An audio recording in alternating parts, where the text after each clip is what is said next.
Hey everybody, Happy New Year! It is officially 2018 and I am working on some exciting stuff for this channel. I want to add a few new video concepts to the channel that are still baking or kitchen related, but more like quick tips and stuff like that. So I'm really excited to share those with you soon.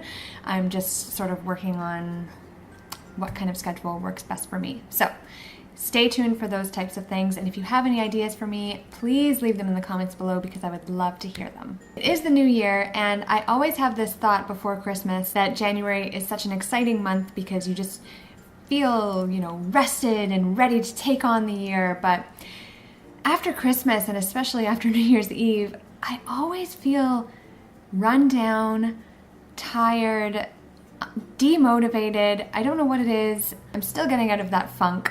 So today I'm going to show you something pretty easy that you can make. It's not an ambitious 4-layer multi-flavored cake or some sort of puff pastry packet of delicious goodness. No. This involves 3 ingredients.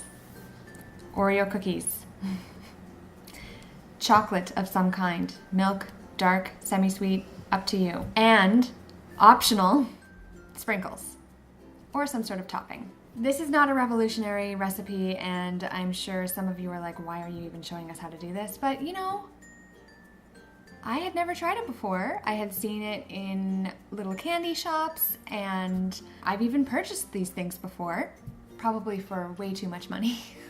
But I was looking for something quick and easy, very kid-friendly, and I thought it would be fun to share with you guys, especially if you have kids that you want to bake with. My birthday is actually this month, and I think that this is the type of thing that if I were a kid, I would want to do for my birthday with my friends. So you can probably guess by the ingredients and by the title of this video that we'll be making chocolate-covered Oreos. All you need to do is, in a microwave-safe bowl, preferably a large one, melt 1 bag of chocolate chips.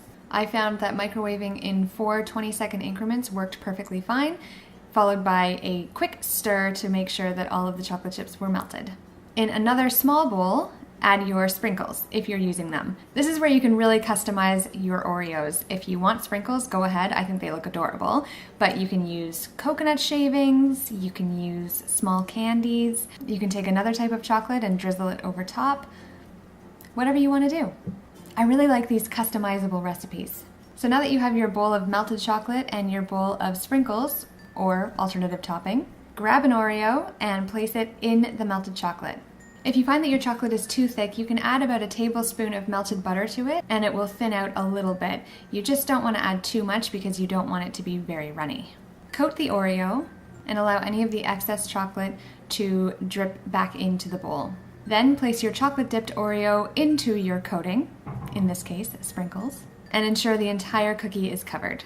Repeat these steps with all of your Oreos, placing them onto a lined baking sheet. And once all of your cookies are prepared, put them into the fridge for approximately 15 to 20 minutes.